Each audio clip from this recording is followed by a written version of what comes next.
So you played with a lot of amazing players throughout your career. And this is probably going to be a tough question, but if you could create a starting five of any of the players that you've played with, who would it be? Point guard, Sue Bird. Mm-hmm. Center, Sylvia Fowles. The three, I'll say Maya Moore. Mm-hmm. The four, me. Yeah. And then I'm missing a shooter. Mm-hmm. I'll say Stewie. She can shoot the ball. Okay. That's a tough five. Yeah.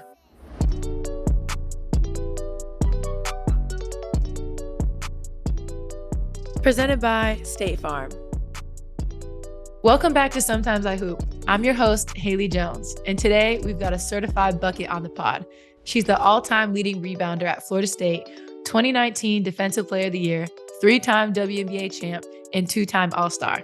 None other than the Dallas Wings veteran and superstar, Natasha Howard. Thanks for hopping on the pod. No problem. Thank you for having me. Yeah, of course. Well, just starting in the WNBA landscape right now, things are heating up. So headed into the playoffs and kind of the second half of the season, which teams are you keeping your eye on?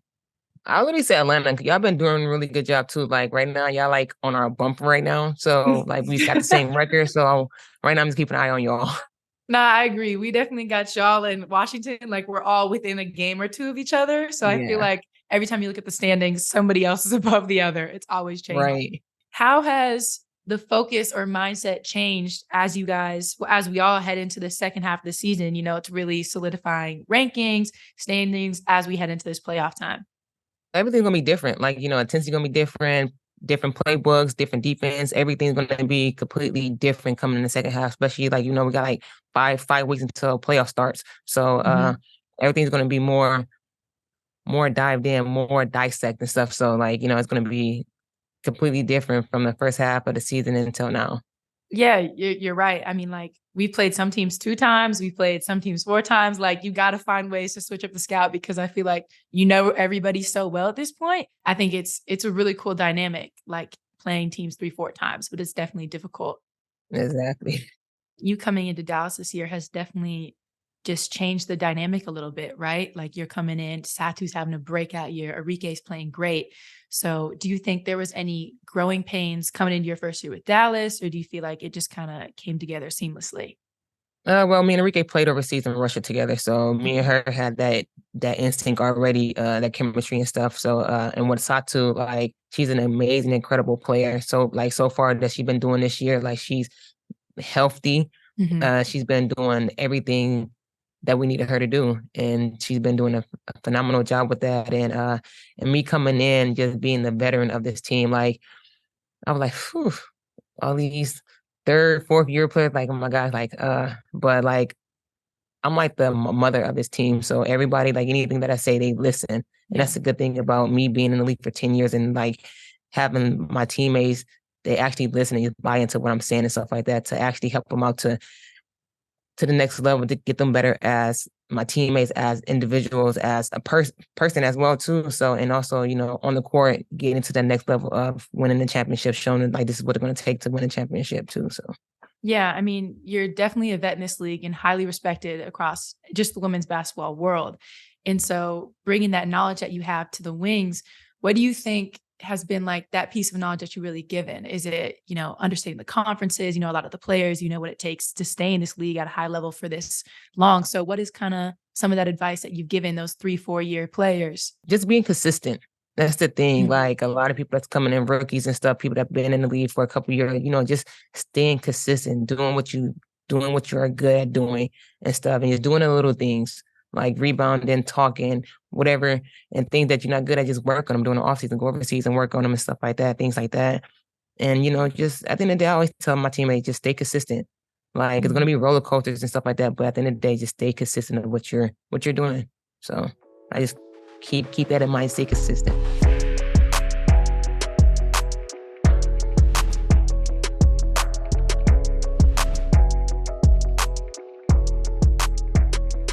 You've definitely been a consistent scorer, rebounder, passer, everything in the league since you came in 2014 when you were drafted the Fever, 5th pick. What was your draft process like? Did you know you were going to go to Indy? Did you have any, nerves around the draft? What was that experience like? That experience was very fun. It was exciting when I found out that Coach Sue told me. I was like, hold on, what? Like, stop playing with me. So I was kind of rushing to get everything together and stuff like that. But I didn't know I was going to be drafted number fifth. I heard I was going to be drafted number six because it was out of me and Stephanie Dawson at the Mhm, time. Like, who's going to be fifth, who's going to be sixth. And I was happy that, Indiana drafted me. It was close to home. mhm. I'm from Ohio, so it was close there. And it was absolutely amazing playing with Tamika Catchings, Yeah. picking her brain and stuff, but I was nervous coming in and stuff. I'm like, oh my gosh, everything's different. Girls Mhm. bigger, stronger, faster. Like I was like, wow. I was kind of scared. I was nervous, scared a little bit. I'm like, sheesh, all these girls that I looked up to, watched growing up. I'm like, I'm actually playing with them or playing against them. So it was fun. Yeah, no, I mean, training camp for me this year was crazy because you look up to all these people and now you're there. And it's like in college, everybody's best player in their area, whatnot. You get to the league and it's like all Americans, players of the year, Olympians. And it's just such a Right. different playing level. So, what do you think the biggest adjustment or biggest jump you had to make from college to your rookie year? Physicality, Hmm. speed of the game, how's everything getting thrown at you all at once. Yeah.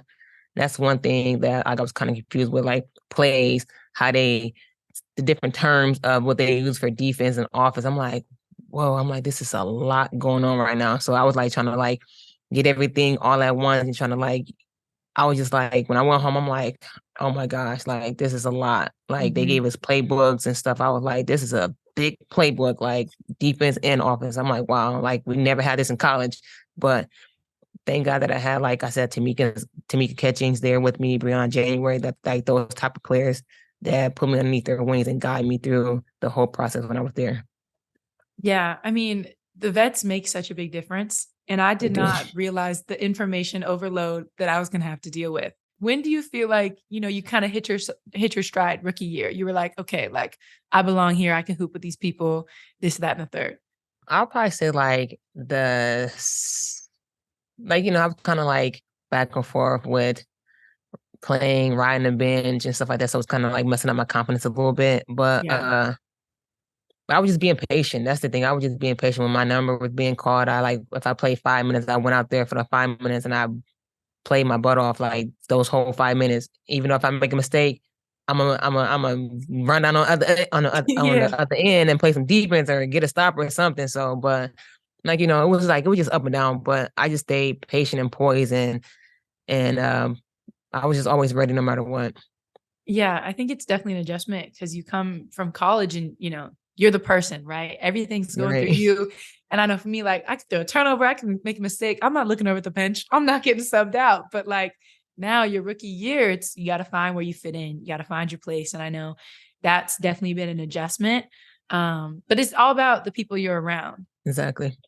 I guess we'll take it back a little bit to the beginning days of basketball for you. Who put the ball in your hands? When did, you realize basketball was for you? My uncle, Greg Howard, he the one that put the ball in my hand at the age of 10. Even though Okay. I didn't want to play, I wanted to be a kid, running Uh-huh. around, going to the candy store, buying candy and stuff. But he was bribing me with money. So I'm like, fine. All right. I spend that dollar on some candy. All right. So he told me to dribble up and down the street right here for like a good 5 minutes or whatever. Dribble with your eyes closed and stuff. And I played with an all boys team. I think my fifth or sixth grade year Mhm. and stuff. Cause like in elementary, we didn't have an all girls basketball team. I'm like, I don't care. Me and my best friend, we tried out for the boys basketball team and we bullied all the boys. Cause I played with boys growing up, grown men growing up and stuff. So me and my best friend we bullied all the boys on the basketball team. And they was like, yo, like they really good if I could help us out. Yeah. And but I ain't started loving the game until I think middle school, when I'm my Okay. seventh grade year, I'm like, okay, I could do something with this. I would maybe like I didn't even hit my growth spurt until like high school. But like I was like, I like the game. Like, it's fun. Like, people talking about you, mom and dad there cheering me on and stuff. So it was really fun. And then like I really dig deep even more with it when I got into like high school. I'm Mhm. like, wow, like I'm that good. Like other high schools want me. Like I'm already getting recruits already freshman year in high school. I'm like, wow, like this is crazy. Like, but I would start loving it more my freshman year in high school. And I'm like, I think this could take me somewhere. I think I could like, go to college, be the first person in my family to go to college. I'm like, wow. Mhm.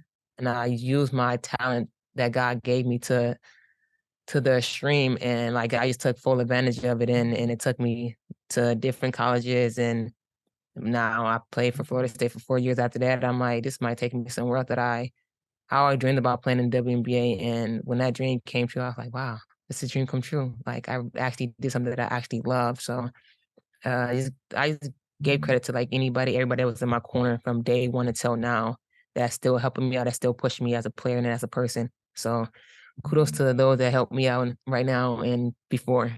I mean, that's amazing. Kudos to Uncle Greg for bribing you to get into it Right. because I mean, look at where it's taken you. It's Yeah. amazing to, be the first one in your family to go to college and just create this different life. That's really special. And I mean, to start getting recruited your freshman year in high school, that's crazy. That's Yeah. young. So, I mean, what was that process like for you? Did you expect to get recruited? Like you knew you were good. You're already killing all the dudes around, like you're a hooper. But how did you end up deciding Florida State? How did that all come about? I didn't want to be close to home anymore. Mhm. Like it was cold. I was tired of the cold. I wanted to go somewhere where it's like nice, warm, always warm, it rains here and there. But Florida State academic was top 5 in the country Uh-huh. at the time and stuff. And their basketball team was really good too.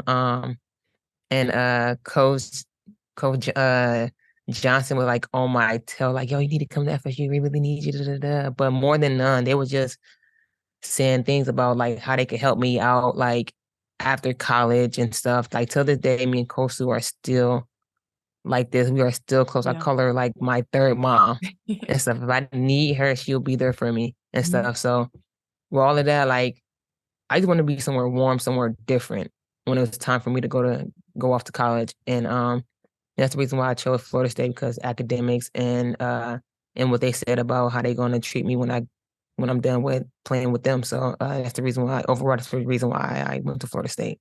You were the highest recruit in program history. How was Florida State once you were there? Like, did you love it? How was it playing in the ACC, having a coach like that? Like, when you look back at Florida State, what was some of your best experiences that you may have had there?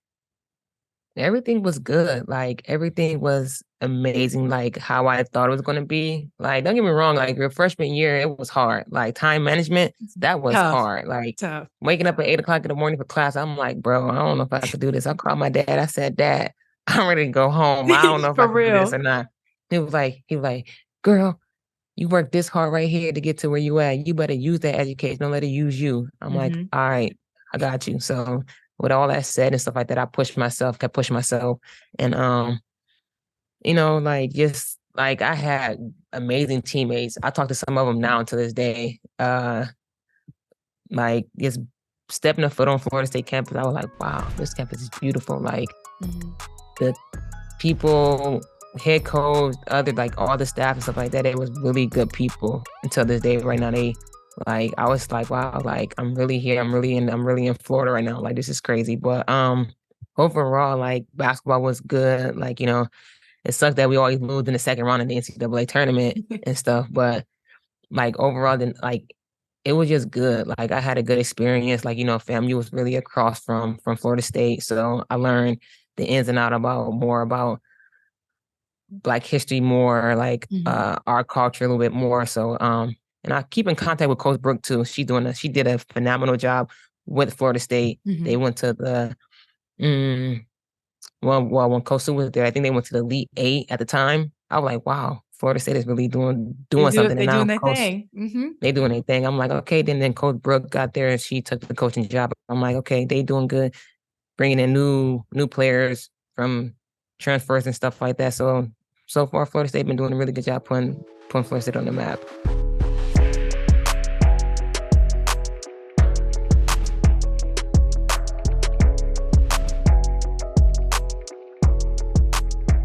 You've won 3 championships, which is iconic. You have 3 rings. I want some of those. And like your 2017 championship run with the Lynx. What was that dynasty like? Because I grew up watching y'all and it was amazing to watch, but you were a part of it. So what was that Yeah, like?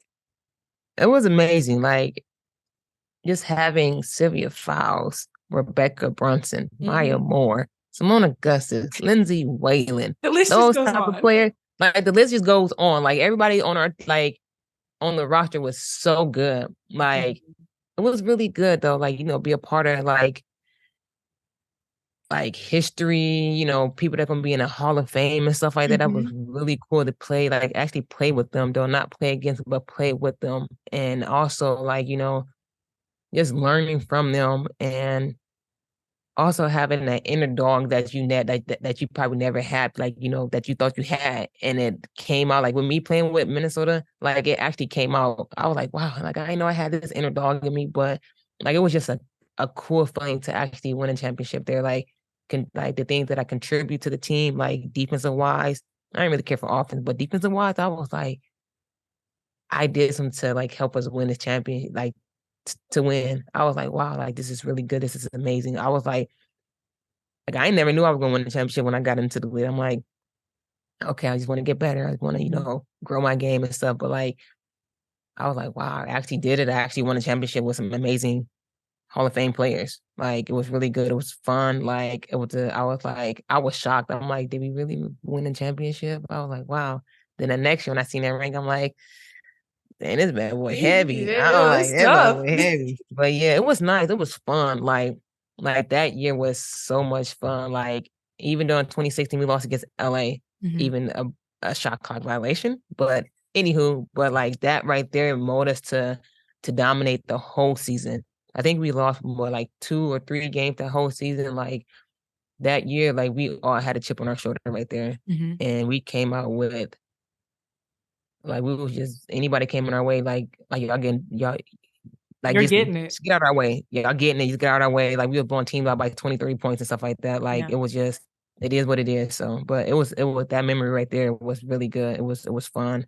Um, my ring somewhere put up, I don't know, in my house, I think somewhere put up. But Mhm. yeah, that was fun. That year was fun. I mean, it really sounds like y'all went on a revenge tour and you completed the Yeah, mission. Y'all came out we with the did. dub. And I mean, you talked about you had more of a defensive role on that team. You're playing with these just icons of the game, really. Like when you start listing who is on your team, it's like the list never ends. It's just seems, and then Right. even off the bench, people like you coming off the bench is crazy. And Right. so that was just your first championship. Then you had 2018, and then you guys won, and then you went back to Hmm. back with different teams, basically, which is Yeah. kind of insane how that worked out. But, what was that like? How does that run compare at all to the previous year you had with the Lynx? I feel like in the 2018, I came in, I'm like, we're gonna win a championship. I keep having this vision. Like I'm like, Mhm. we're gonna win a championship. But that year right there was like special Mhm. because I worked so hard. I've been patient and I was just waiting for my time to get a starting spot. And I actually got a starting spot. Mhm. And I just worked day in and day out. And like that right there, like 2018 championship was like, I'll call that's my baby right there. That's my baby right there for real because I feel like I gave so much in 2018 to get that championship and Yeah. stuff, and I actually contribute so much than what I did in 2017 and Mhm. stuff. But like that 2018, that moment was really special for me. Like I think I boohoo cried and stuff. I'm like, wow, like another championship. Like wow, like this is something like a lot of players don't get, like winning back to back championship and stuff like Yeah. that. So I was like, wow, like this is a blessing. Like and like me contribute to on offense and defense and stuff like that, getting the starting spot, doing what I need to do for my team to get to the championship and also, you know, winning the championship with them. So It was your baby. it That was was my your baby. That was baby. my baby. That's my baby. So Yeah. yeah, I mean, you mentioned you took on a different role in Seattle that year in I did. 2018. So, how did you have to change your mindset, understanding that you're taking on a new role? This team needs different things and more from you. So, what was that like? Did you, work out on different things? Was it having conversations with your new teammates, your coaches? How did you come into your own that year in Seattle? Well, Dan, uh, he used to coach my dad Hmm. in college. So me and him had a little good connection and stuff. Like he was like, I know your dad, ain't your dad Anthony? I'm like, yeah, that's my dad. He was like I coached him. Like everything that you do, you remind me of him and stuff like that. I'm like, really? Like, yeah. I'm like, cool. I'm like, all right. So, and then like me and Stewie played in I think in Russia too at one point and Mhm. stuff. And I told Stewie, I said, yeah, I want to play with you. Like, I really want to play with you. Like, I always wanted to play with Sue Bird, the way she passed the Yeah. ball and stuff. So, but coming in and stuff like that, I kind of want to take the weight off of Stewie because like her couple years she been in the league, she had to play like do everything on her own. Yeah. And my thing is to come in and, take some of the weight off her shoulders and stuff. Like, my thing is to guard the best post players and stuff. Mhm. And like my mindset, I'm like, all right, I'm this small, they bigger than me, but all right, I'm gonna use my quickness, my athletic ability on them. So like just coming in, like I feel like I've been with the team for years. The way we connected Mhm. already during training camp and when the season started and stuff, I'm like, wow. Like everybody was like, it seems like I've been together for years. I'm like, no, first year coming in with them. So but yeah, everybody else 4, 3, 5 years with them. So that right there was incredible how we all glued in, like how we matched together and how we kind of learn each other, what each other like, what they don't like. So it was that right there was fun. Like, that year with them, it was well, I played 3 years with them, but like that year right there, 2018 was incredible. Yeah, I mean, it sounds special and it seemed seamless. And I think for, superstars like you, Sue, Stewie, to all come together and just like, figure out how you can all get the best out of one another while still doing the best, things that you do best. And so I think that's what makes great teams. And that's why you guys won, is because you were able to play off each other's strengths and this and that. And it says a lot about who you guys are as people, it's give and take. You may not take every shot or Yeah. do everything, but you can find where you fit. I think that's really special. And it seemed like, even the next year in 2019, things came together even more for you when you had that huge season, defensive player of the year, all-star, first team WNBA. When during that season did you realize, all right, I'm out here hooping right now. I'm killing. Y'all can't guard me. Like when did that come into effect? I knew Stu was gonna be out because she had Achilles issues and then Sue Bird had surgery on her knee. So I'm like, damn, I got some shoes to fill. Mm-hmm. I'm like, I got some big shoes to fill. And I took that role and everybody was like, wow. Like I didn't know Natasha Howard could play like that. I didn't Yeah. know she could do that. I didn't know all of that. So I'm like, see, like, I've been holding it back. Like, I've been holding it back and I'm like, all right, let me just spread my wings a little bit more. Let me see. All right, and then I just took over. Like, I don't know, it was like I don't know, something like I don't know, I feel like I was just floating out there. Like anything that I did, like I feel like nobody couldn't stop me. I'm like, wow, like I feel like I was LeBron James out there. Like get out of my way. Like I'm coming through, get out of my way. Like Yeah. big body beings coming through, watch out. Like that's how I felt every night that I played, even in practice too. Yeah, big body bends coming through. You can't guard me. And I mean, Facts. at that point, what can you do? You're not even thinking about it. It's just happening, which is the best. It's the Yeah. best way to play when you're not even thinking. Yeah, I wasn't thinking at all. Like it was just everything was just flowing. Yeah, Everything was just flowing. that's I was like, amazing. And I mean, you mentioned talking about wanting to play with Sue, and so you played with Sue for 3 years. What was that like, getting to play with one of the greatest point guards of all time? Her court vision, her leadership, all those different things. it was fun. Like having a point guard that had eyes behind her head. Me, I get the rebound, throw it to Sue. I'm sprinting down the floor because I know if I'm gone, she's going to throw it up there Yeah, and stuff. And like that's the good thing about having a good point guard that's vocal, that's a good leader, that's a good point guard.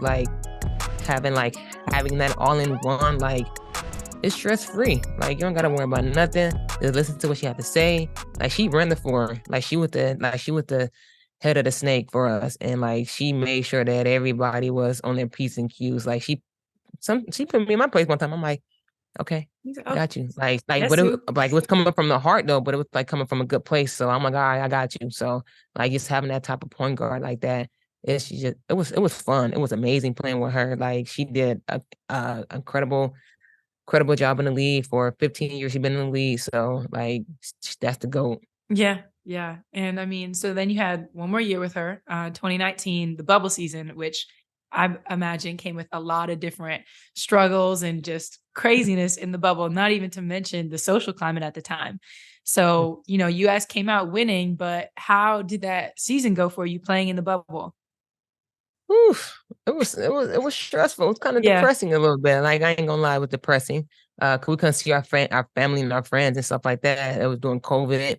So But at the end of the day, like our team, like we always hang out with each other. We have a good time with each other. So we like us hanging out with each other kind of like made the days, months go by fast and stuff. So it's like that's the thing about our team. Like we was close. Like we spent majority like all day with each other and stuff. So like, but at the end of the day, we all came with the mindset like, hey, we understand this is the bubble. Like we know we're not going to see our friends and family and stuff like that. But our mindset, our focus should be on winning the championship in the bubble. And that's what we all did. And we all came together and we're like, y'all, like we got one goal, and we were like, all right, we bought into it, and that's what happened. We came out being champions in 2020.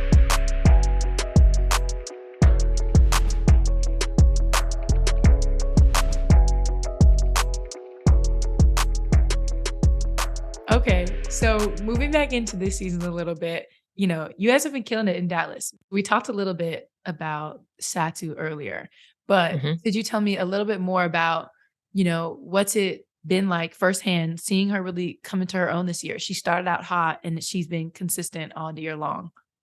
Wow, Satu. Like Satu is an amazing player. Mhm. Like she put the work in and day out. She take care of her body. Like I'm happy that she's my teammate, and like just the things that she does for us to help us win games. And like she does the little things. Like if we need a rebound on the clutch moment, she's there to grab that last rebound and put it back up.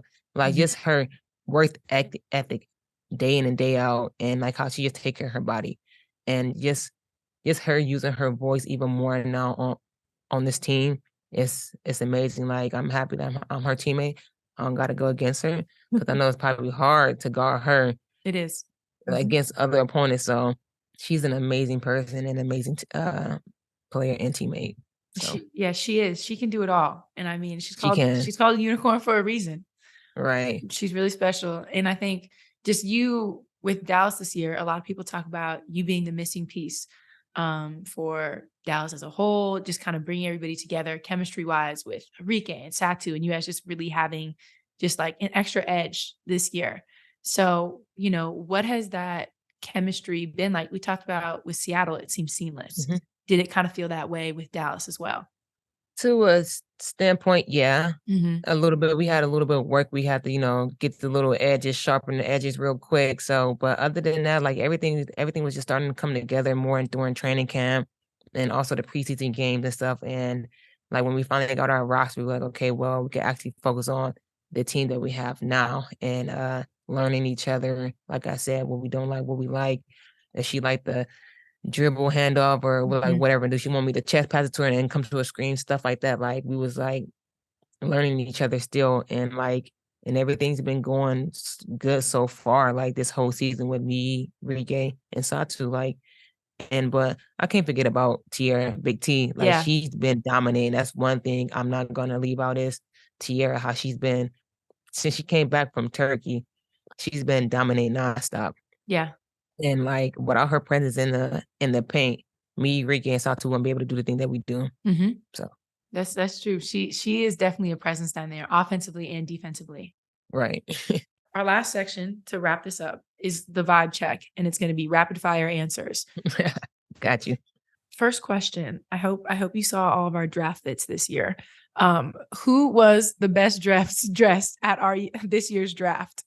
Don't be mad at me, but I say Zai Cook. Her dress was nice. Hers was good. Her dress when she Hers was came nice. out, we were like, "Dang, that's fire." Her dress was nice. I ain't gonna lie. Her Yeah. dress was nice. Who's the best dressed in the league?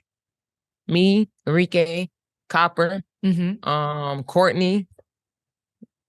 Yeah, that I've seen so far. Okay, those are good picks. What's the drill that you never want to see on your practice plan? 3-man weave. Oh, universal. That's a no. No, thank 3-man you. weave. Yeah, that's a no. Would you rather a game-winning shot or a game-winning block? A game winning block. Okay, I think that's the first person to say block. I feel like everyone else has been shot. That's good. No, block. Okay, and one or three-pointer. 3-pointer. Okay. Toughest place to play in the W. Connecticut. Oh my God, it gets so loud in there. So loud. And I feel like I never see outside whenever I'm there. Yeah, exactly. It's a weird vibe. It's like, yeah, I don't like it, but yeah.